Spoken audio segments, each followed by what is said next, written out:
প্রেক্ষাপটগুলো কিন্তু আসলে জায়গা কেন্দ্রিক হয়ে যায়। এখানে আমি মুক্তা চরিত্রে অভিনয় করছি, খানবাড়ির বড় মেয়ে, এবং স্বামী আল্লাদি বা স্বামী সোহাগী যেটাই বলি না কেন, কারণ আমি ধারাবাহিকটাকে সবসময় চ্যালেঞ্জ হিসেবে গ্রহণ করি। আমার কাছে আসলে সিঙ্গেল নাটকটা এত চ্যালেঞ্জিং মনে হয় না। আপনি যদি বুঝে যান যে এই কাজটা করতে আপনি স্বাচ্ছন্দ্য বোধ করেন, সেটা যেই কাজই হোক না কেন, শুধু নাটক, অভিনয়, উপস্থাপনা এটা না, আমার এখন আসলে সিঙ্গেল থেকে ডাবল হতে হবে, এটা পরিবারের চিন্তা ভাবনা।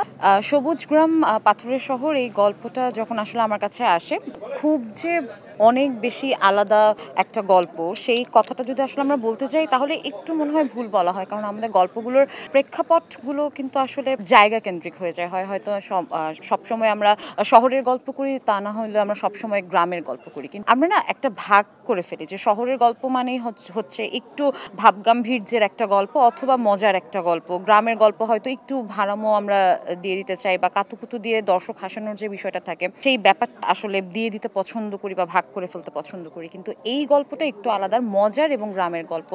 এই মজার গ্রামের গল্পের কথাটা একসাথে বলছি কারণ এখানে আসলে দুটো পরিবারের দ্বন্দ্ব দেখানো হবে, দুটো পরিবারের ভালোবাসা দেখানো হবে, পরিবারের যে মানুষগুলো রয়েছে, এক একটা মানুষের, গ্রামের মানুষের ক্যারেক্টারের যে ডাইমেনশনগুলো, সেই ডাইমেনশনগুলো খুব সুন্দর করে ফোটানো হয়েছে স্ক্রিপ্টে, এবং অন স্ক্রিন আমরা আসলে কতটুকু করতে পারবো সেটা তো ডেফিনেটলি দর্শক বলবেন দেখার পরে। আর আমার চরিত্র নিয়ে যদি বলতে হয়, এখানে আমি মুক্তা চরিত্রে অভিনয় করছি, খানবাড়ির বড় মেয়ে, এবং এই চরিত্রটা আসলে একই সাথে বোকা, একই সাথে চালাক, একই সাথে অনেক বেশি স্বামী আল্লাদি বা স্বামী সোহাগী যেটাই বলি না কেন, আবার একই সাথে তার স্বামীর কিছু কর্মকাণ্ডের কারণে তাকে সবসময় স্বামীর সবকিছু চোখে চোখে রাখতে হয়। তো এত কিছু মিলিয়ে যখন আমি স্ক্রিপ্টটা পড়েছিলাম, আমার কাছে মনে হয়েছে মুক্তা আসলে সহজ একটা নারী যে সংসারটাই করতে চায়, কিন্তু এই সংসার করার মাঝখানেও তার স্বামীর কিছু কর্মকাণ্ড থাকে যেটা আসলে সে ওভারলুকও করতে পারে না, এবং সেই জিনিসগুলো নিয়েই আসলে তাকে এগিয়ে যেতে হয়। তার মধ্যে একটা সরলতা আছে, তার মধ্যে তার স্বামীকে দেখলে একটা মুগ্ধতা কাজ করে,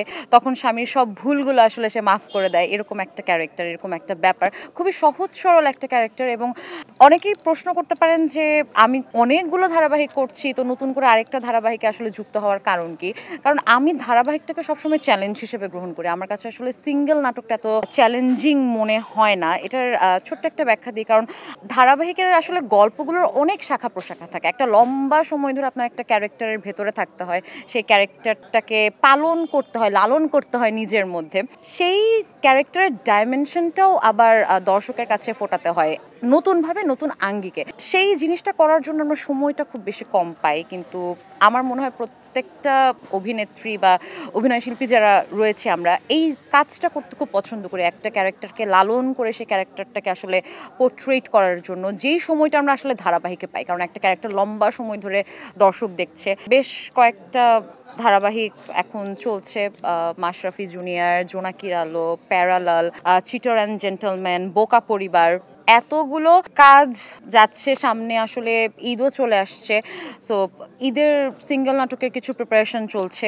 কাগজ করা হয়েছিল, কাগজ রিলিজ পেয়েছে, তারপর তো আসলে একটা লম্বা সময়ে বড় পর্দায় আমাকে দেখা যায়নি, এবং বড় পর্দায় আমাকে কখন দেখা যাবে সেটা আসলে আমি নিজেও খুব মানে গ্যারান্টি দিয়ে যে বলতে পারবো ব্যাপারটা এমনও না। লাস্ট একটা মুভির কাজ শেষ হয়েছে, তো সেটা কবে রিলিজ দেবে সেটাও আসলে আমি জানি না। তো আমি অভিনয়ে আসবো। আমি আসলে যখন এশিয়াটিকে ছিলাম রেডিও স্বাধীনে, তখন ছবিয়াল থেকে একটা বিজ্ঞাপনের জন্য আমাকে নক করা হয়, সেটা ছিল রাঁধুনির একটা বিজ্ঞাপন, ফারুকী ভাই নক করেন। তো ফারুকী ভাইয়ের হাউস থেকে একটা কাজের অফার আসা, তো আমার মনে হয়েছে কাজটা আমি করতে পারি, তো করলাম কাজটা। এরপর ফারুকী ভাই ওই বছরই ঈদে আয়েশা করলেন, সম্ভবত 8 থেকে 9 বছর পর ফারুকী ভাইয়ের ওইটা ফার্স্ট ফিকশন ছিল ব্যাক করার।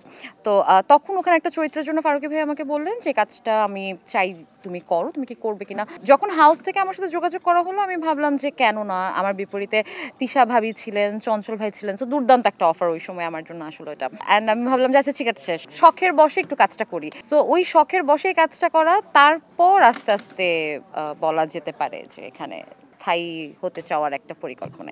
আসলে পেশা আপনি কোনটাকে নিতে চান সেটা পুরোটাই আপনার উপর। এটা আপনি চাইলে নাটক বা অভিনয়টাকেও পেশা হিসেবে নিতে পারেন, আপনি চাইলে লেখাকে আপনার পেশা হিসেবে নিতে পারেন। আমার মনে হয় আপনি যদি বুঝে যান যে এই কাজটা করতে আপনি স্বাচ্ছন্দ্য বোধ করেন, সেটা যেই কাজই হোক না কেন, শুধু নাটক, অভিনয়, উপস্থাপনা এটা না, যেই কাজটাই হোক না কেন, আপনি সেটাকে পেশা হিসেবে খুব সহজেই নিতে পারবেন। কারণ আপনার যদি আনন্দ থাকে, কোনো না কোনোভাবে আপনি ওখান থেকে আসলে আর্নিং সোর্স কি হবে সেটা আপনি নিজে থেকেই বের করে ফেলতে পারবেন। সো এটা শুধু নাটক কেন, এটা সব ক্ষেত্রে সব পেশাতে না। দীর্ঘ কোথায়, সিঙ্গেল থেকে ডাবল ভাবার চিন্তা ভাবনা আমার না, আমার পুরোটাই আসলে মানে এই চিন্তা ভাবনা পুরোটাই আমি আমার পরিবারকে দিয়ে দিয়েছি। সো পরিবার যদি মনে করে যে আমার এখন আসলে সিঙ্গেল থেকে ডাবল হতে হবে, এটা পরিবারের চিন্তা ভাবনা। সো এই তো, আর এই ব্যাপারে আসলে আমার নিজের কোনো ওপিনিয়ন নেই, কারণ আমার মনে হয় ঠিক মানুষ হয়তো পছন্দ করতে পারবো না নিজের জন্য। সো এই দায়িত্বটা আম্মুর কাছে দেয়া, আপুর কাছে দেয়া।